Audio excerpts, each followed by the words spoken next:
Hi there, eToro. It is Monday the 23rd of January, and that means it's time to take a look at what moved the markets last week. Jumping through a few ETFs very quickly, or indices very quickly, the NSDQ100 has been climbing steadily since it's rebounded off that bottom that it made in December. You can see from these red candles that it temporarily was trying to figure out what to do, and I'll talk about that a little bit later on. The SP500 making more or less the same pattern there. The CSI 300, so the S&P 500 of China, continues to climb, and I don't expect this pattern to abate over the next year or so. I think it might be a bumpy ride here or there. We might reach some plateaus for a while, but I think largely China is going to continue doing quite well as long as it continues to reopen. And then lastly, I still have the dollar up on this view, the DXY, the dollar index, and it continues to drop. It's now even further from its high, and nearly 11% from its high. The reason the dollar is so important is that it affects the global economy in many ways. It affects global corporations, it affects countries that aren't the US, it affects the US. It's pretty good for the US, at least in the short term. So at the highs, you were buying fewer of those stocks in the same constant currency amount, whereas now you can buy slightly more. So it's pretty good that the dollar is coming off of those highs. It had set, I think, like a 20-year record, and that should help ease inflation, at least in places that aren't the US of A.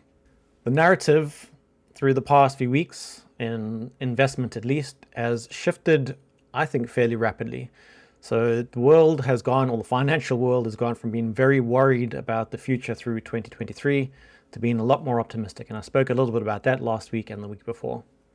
The fact that the weather in Europe has been warmer than expected means that inflation in Europe is going to be lower than expected, which in turn could mean that Europe might enter in a recession. Also, with China reopening, the growth in that economy could pull up the rest of the world. So people are less worried about a recession in the US or a global recession. There might still be one, but it's probably going to be fairly shallow if things continue like they are at the moment.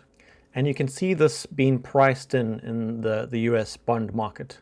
So the rates, the yields on bonds within the US, they reflect where the participants, the people that buy and sell bonds, think that the interest rate in the US is going to land over the various periods that you can buy US bonds for.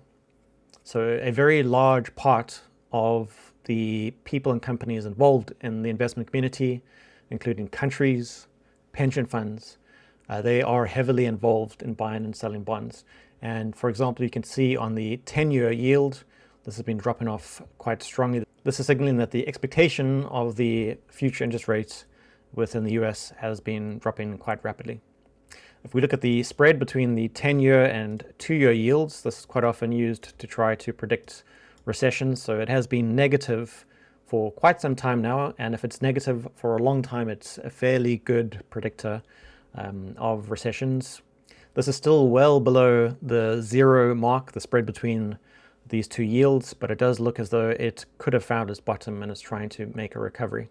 So overall, the bond market is a lot less pessimistic about where the interest rates are going to be over the next year or two.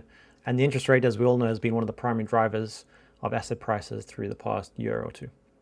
What I am seeing now is a shift of attention from inflation, which it looks as though we're over the hump, even in places like Europe and the UK, and a shift away from interest rates, although they are still quite interesting, but now some of the attention is being focused on EPS, so profitability, the amount of profit that companies are going to be generating through the next year or two. Now the question on everyone's lips, and you'll see a lot of chatter about this, is are the EPS estimates for this year still too high? Because the price of stocks and the indices that they make up are a function of the amount of profitability analysts and other investors expect companies to generate. So right now, EPS estimates are still quite strong, but if through earnings periods like the one that we're in now, if earnings come in a lot lower than expected, we could see some huge revisions downwards, and that would start pulling down the price of assets and indices. Now, there has been a lot of optimism in stock prices, or certain stock prices and the indices through January so far. And I think that the world has worked through a lot of the problems that we created through the past 2 or 3 years. But we need to remember that we are going to see huge growth in stock prices probably through 2023, because inflation is still relatively high, interest rates are still going to stay fairly high, and even if countries don't enter recessions, growth has slowed all the way down. So whilst it does feel as though the worst is behind us, I do think we need to be cautiously optimistic. Now, I did want to talk a little bit about buying and selling that I've been doing over the past 2 weeks or so. There hasn't been a hell of a lot of it because I think that I do want a few more variables in the situation to settle. But one of the stocks that I sold was FCX.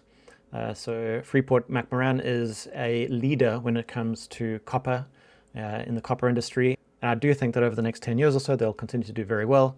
But my returns there had been, I think on average, around 40%. The stock has climbed very fast.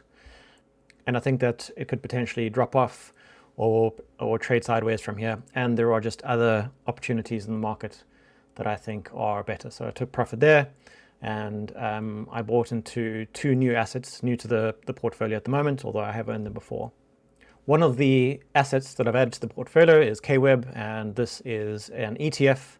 It's a collection of Chinese technology companies. It has been battered through the past few years. You can see that in 2021, so February 2021, it reached a level of 104, I think it's priced in dollars, and it dropped all the way to $18, so completely obliterated. Now, since it found that bottom towards the end of last year, it has nearly doubled in price.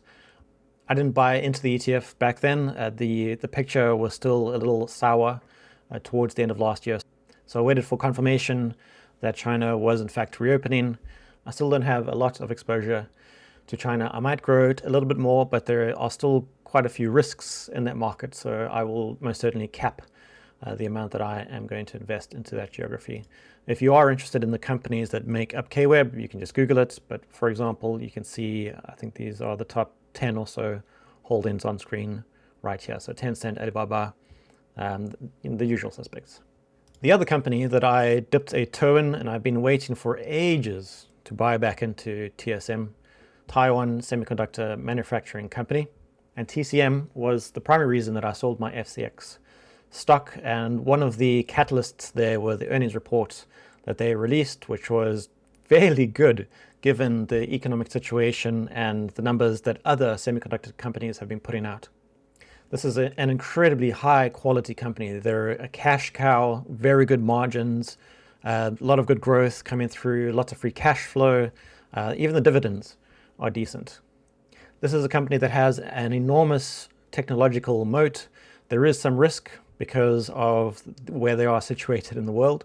But I think that I would like to grow my position in this company just a little bit more over the next few months.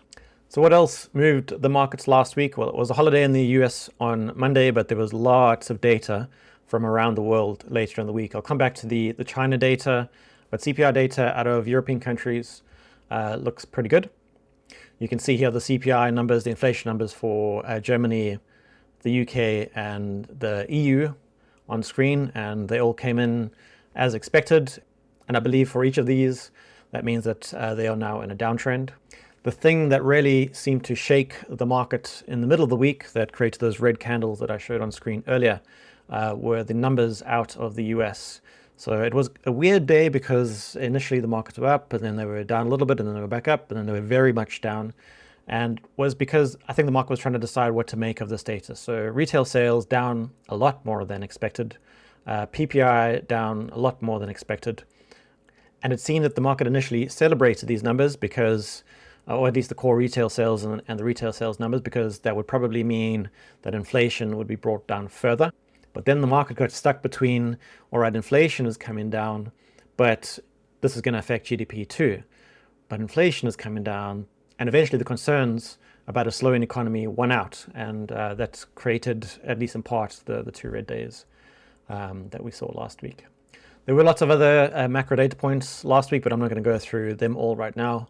I'll come back to the China numbers. One of the biggest macro surprises of the week must have been the numbers that came out of China, and this has affected investor sentiment and economist sentiment with regards to China. So some of the numbers, they're not all up here on screen, were, for example, the GDP year-on-year number and the industrial production numbers out of China. So these were enormous versus the forecasts. And so now it feels as though momentum is building in the Chinese economy, and that will most certainly attract investors back to that market as long as nothing hugely unexpected happens. All right, so what's going on this week? Well, China is mostly closed for business, so it's Chinese New Year, and you can see each of the days this week, China will be closed. So that means no stock activity in the major exchanges.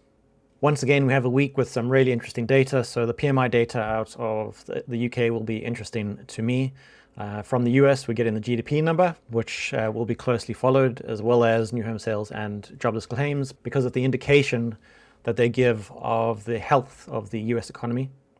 But if I were to hazard a guess, I would say that the core PCE price index out of the US on Friday has the largest potential to move the market. As some of you will know, because I talk about it quite often, is that core PCE is the Fed's preferred measure of inflation.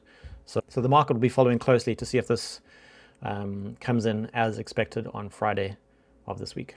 In addition to that, earnings are coming in very hot now. There are a number of companies reporting through this week.